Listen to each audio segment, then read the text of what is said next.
They say the Whisperwood Forest was old before the mountains were young, a place forgotten by time itself. Legends claimed it was a living, breathing thing. Its heart beat in the rustle of ancient leaves, and its breath was the mist that clung to the gnarled branches. No one dared to enter, not since the disappearances began, generations ago. The stories were passed down in hushed tones around campfires. Tales of shadows that danced without a source of light, and whispers that promised secrets to those who listened too closely. But one day, a child named Leo found himself at its edge. He was no more than 7, with eyes the color of the summer sky, and a spirit untouched by the world's fear. He was chasing a butterfly, a flicker of sapphire and gold. It danced on the wind, leading him on, deeper and deeper, toward the line of imposing trees.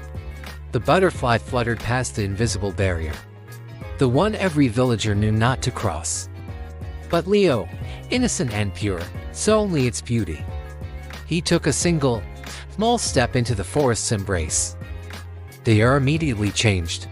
It grew thick, heavy with the scent of damp earth and unknown blossoms. Sunlight struggled to pierce the dense canopy above, casting long, distorted shadows that writhed on the forest floor. The sounds of his village faded away, replaced by a profound, unnerving silence. Leo called out for the butterfly, his voice a tiny echo. But the silence only deepened in response. He wasn't afraid, just curious. A pair of luminous amber eyes watched him from the undergrowth. They belonged to a fox, its fur the color of burnt embers. But this was no ordinary fox. It stood as tall as a wolf, with an intelligence in its gaze. It took a step forward, not with menace, but with caution. Leo simply smiled at the magnificent creature. He reached out a small hand, unafraid. The fox tilted its head, a silent question in its eyes. From the branches above, a low coo echoed. An owl with feathers like spun moonlight blinked slowly. Its eyes were deep, swirling pools of silver. It seemed to see right into Leo's soul. The forest itself began to stir. Lines, thick as a man's arm, shifted slightly. Flowers that glowed with a soft, internal light pulsed gently. The air hummed with a strange, ancient energy. Leo felt a pull, not of danger, but of invitation. He walked further, his small feet making no sound on the mossy ground. He came to a clearing, a perfect circle in the heart of the woods. In the center stood a colossal, ancient oak. Its bark was carved with symbols that seemed to glow faintly. And nestled in its roots was a small, wooden door. It was a door that had no business being there.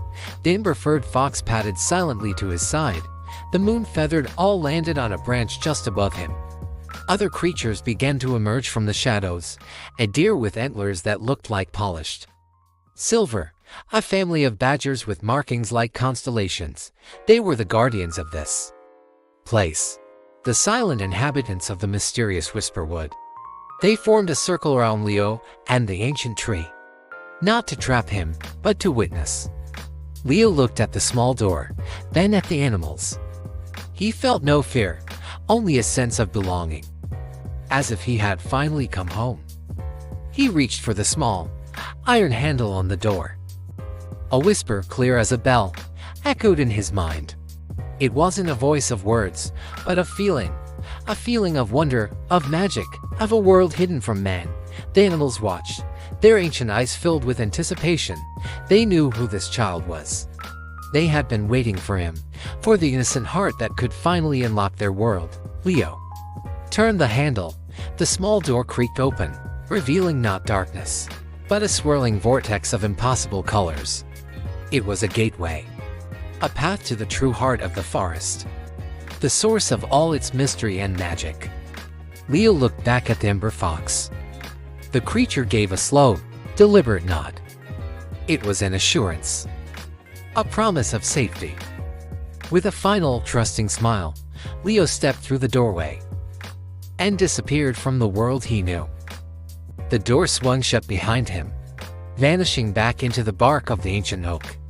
The animals dispersed back into the shadows. The forest returned to its deep, unnerving silence. But something had changed. A new story had begun in the Whisperwood. A tale not of fear, but of wonder. Of a boy who walked into a legend and became a part of its mystery forever. The villagers would search for him, of course.